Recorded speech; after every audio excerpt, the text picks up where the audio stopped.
Assalomu alaykum. Bugungi mavzumiz axborot almashinuvining kommunikativ xususiyatlari. Biz bu mavzuni quyidagi rejalar asosida yoritamiz. Birinchisi, media savodxonlik va axborot madaniyati kommunikativ vosita va foydalanish usullari sifatida. Ikkinchisi, aloqa va axborotning inson hayotidagi o'rni, mazmuni va ma'naviy ehtiyoji. Uchinchisi, media savodxonlik va axborot madaniyati tushunchasi, evolyutsiya va dialektikasi. Media savodxonlik bu odamlarga turli xil ommaviy axborot vositalari, janrlar va shakllardagi xabarlarni tahlil qilish, baholash va yaratish imkonini beradigan ko'nikma va qobiliyatlar to'plamidir. Media inglizcha, media lotincha, o'rta, vositachi keng tushuncha bo'lib, o'z ichiga aloqa vositalarini, axborotni uzatish usullarini, shuningdek, ular tashkil etuvchi muhitni, media makonini o'z ichiga oladi. Ingliz tilidagi adabiyotda keng qo'llaniladigan axborot savodxonligi atamasi yaxshi ma'lum, ammo Rossiyada keng qo'llanilmaydi. Shu bois axborot savodxonligi atamasi o'z-o'zidan beixtiyor odamlarning o'zaro ta'siri va axborotning murakkab hodisaga elementar, ibtidoiy, cheklangan tus beradi.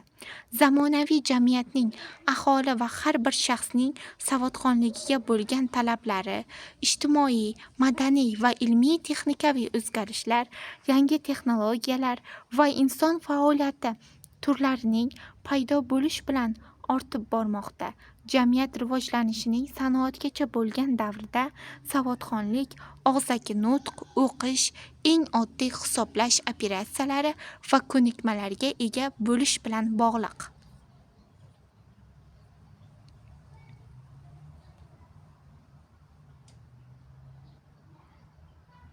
Aloqa va axborotning inson hayotidagi o'rni, mazmuni va ma'naviy ehtiyoji. Insonning yana bir ruhiy ehtiyoji muloqotdir. Insonning muloqotga bo'lgan ehtiyoji insonning shaxsga bo'lgan ehtiyoji sifatida ishlaydi. Muloqot bilan inson o'zining tanib olish jarayoni boshlanadi. Shaxsiy aloqalarda insoniy hissiyot, irodali fazilat shakllanadi. Insonga bo'lgan muhabbat, do'stlik, sheriklik chinakam insoniy ehtiyojlardir.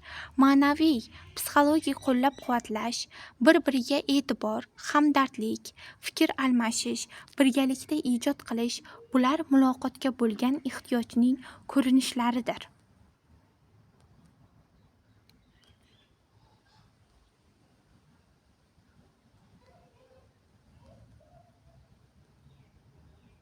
Media va savodxonlik va axborot madaniyati tushunchasi, evolyutsiya va dialektikasi. Tabiat va jamiyatdagi har bir evolyutsion jarayon inson tarixining muhim qismi sifatida insoniyatni o'z haqidagi tarixiy haqiqatni topishga yaqinlashtiradi. Shu ma'noda evolyutsiya yaratilish tarixi, hayvonot olami va o'simlik dunyosining o'zaro bog'liqligidan dunyoning yaratilishi bilan bog'liq muhim yangilikni tadqiq qiladi. Media savodxonlik va axborot madaniyatining hayotimizga chuqur kirib borishi tufayli axborot hajmi ham oshdi va bunday global jarayonda ommaviy demokratik muloqotning eng yaxshi kafolati hisoblanadi. Muloqotning bu turi inson huquqlari amalga oshirishining asosiy omili hisoblanadi. Milliy til mavjudligining quyidagi shakllarga ajratilinadi. Xalq tili so'zlashuv nutqining lingvistik vositalari majmui adabiy til me'yorlarini buzadi. Xalq tiliga fikrning qo'pol, qisqartirilgan ifodasi uchun ishlatiladigan til hodisalari, so'zlar, grammatik shakllar, iboralar, talaffuz xususiyatlari kiradi. Xalq tili hech qanday geografik joy, ijtimoiy guruhga bog'liq emas. Bu adabiy me'yorlardan yetarlicha bilimga ega bo'lmagan va adabiy bo'lmagan me'yorlar o'rtasidagi farqni bilmaydigan milliy tillatda so'zlashuvchilarning nutqidir. Axborot almashinuvi nima? Axborot almashinuvi bu odamlar o'rtasida fikr, bilim, his-tuyg'u va tajriba almashish jarayonidir. Bu jarayon og'zaki, yozma, vizual, noverbal, imo-ishoralar, mimika, tana harakati shakllarida bo'lishi mumkin. Axborot almashinuvi har qanday jamiyatda ijtimoiy, madaniy va iqtisodiy aloqalarning asosida hisoblanadi. U odamlar o'rtasidagi o'zaro tushunishni, hamkorlikni va qarorlar qabul qilishni ta'minlaydi. Kommunikatsiya bu ikki yoki undan ortiq shaxslar o'rtasidagi axborot almashinuvi jarayoni bo'lib, bunda ma'lumot uzatish, qabul qilish va tushunish muhim rol o'ynaydi. U quyidagi xususiyatlarga ega. Faollik ikki tomonlama ishtirokni talab qiladi. Ijtimoiylik odamlar o'rtasidagi munosabatlarning shakllanishiga ta'sir qiladi. Doimiylik har doim va har yerda sodir bo'ladi. Kommunikatsiya jarayonining tarkibiy elementlari. Manba axborotni yaratuvchi va uzatuvchi shaxs yoki tashkilot. Xabar manba tomonidan uzatiladigan axborot yoki ma'lumot. Kanal axborot uzatiladigan vosita, masalan, nutq, yozuv, elektron pochta. Qabul qiluvchi axborotni qabul qiluvchi va uni talqin qiluvchi shaxs yoki auditoriya. Axborot uzatish kanallari va ularning xususiyatlari. Og'zaki kanal tezkor, lekin vaqtinchalik. Misol suhbat. Yozma kanal doimiy, lekin sekinroq. Misol xat, hisobot. Elektron kanal tezkor va arzon. Misol elektron pochta, ijtimoiy tarmoqlar. Til va nutqning axborot almashinuvidagi roli. Aniq ifoda, fikrni to'g'ri yetkazish. Ohang ma'noni kuchaytirish, eshitish, diqqat bilan tinglash. Til va nutq axborotni almashinuvining asosiy vositalaridandir. Ularning roli beqiyosdir.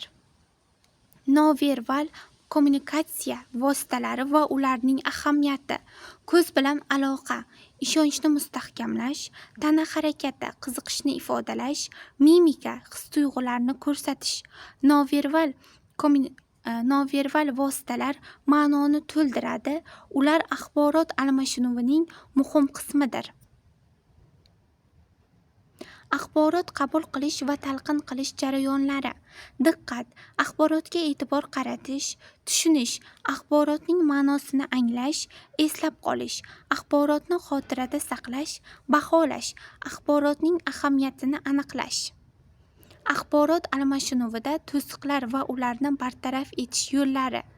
Eshitmaslik, diqqat bilan tinglash, tushunmovchilik, aniq va sodda ifoda, noto'g'ri talqin, ochiq muloqot, to'siqlarni aniqlash va bartaraf etish orqali samarali kommunikatsiyaga erishish mumkin.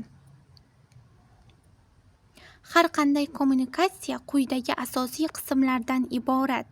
Jo'natuvchi, manba, axborotni yuboruvchi shaxs yoki guruh, xabar, uzatilayotgan ma'lumotning mazmuni, kanal, vosita, axborotni uzatish yo'li, og'zaki, yozma, texnik vositalar orqali, qabul qiluvchi, axborotni oluvchi shaxs, teskari aloqa, qabul qiluvchining javobi yoki munosabati, shovqin, axborotni to'g'ri tushunishga xalaqit beruvchi tashqi va ichki omillar. Axborot samaradorligi va aniq yetkazilishi uchun quyidagi kommunikativ xususiyatlar muhim. Aniqlik, aniq va tushunarli bo'lish, g'oya va fikrlar chalkashmaslikka olib kelmaydigan shaklda ifodalanishi lozim. Lo'ndalik, ortiqcha so'zlardan qochish, xabar qisqa, aniq va mazmunli bo'lish kerak. Moslashuvchanlik, auditoriya, madaniyat va kontekstga qarab uslubni moslashtirish. Samaradorlik, xabar o'z maqsadiga yetib borishi va kerakli natijani berish. Ijobiy munosabat, muloqot jarayonida hurmat, muloyimlik va samimiylikni saqlash.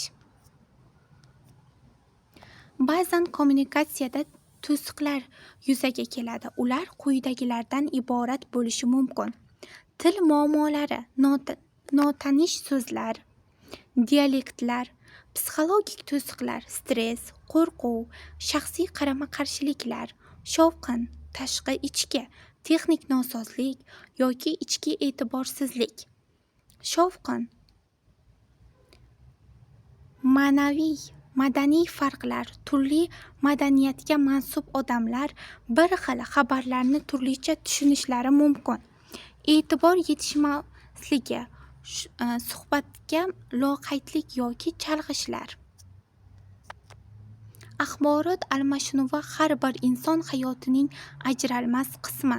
To'g'ri va samarali kommunikatsiya uchun aniqlik, lo'ndalik, moslashuvchanlik, ijobiy munosabat kabi xususiyatlarga amal qilish zarur.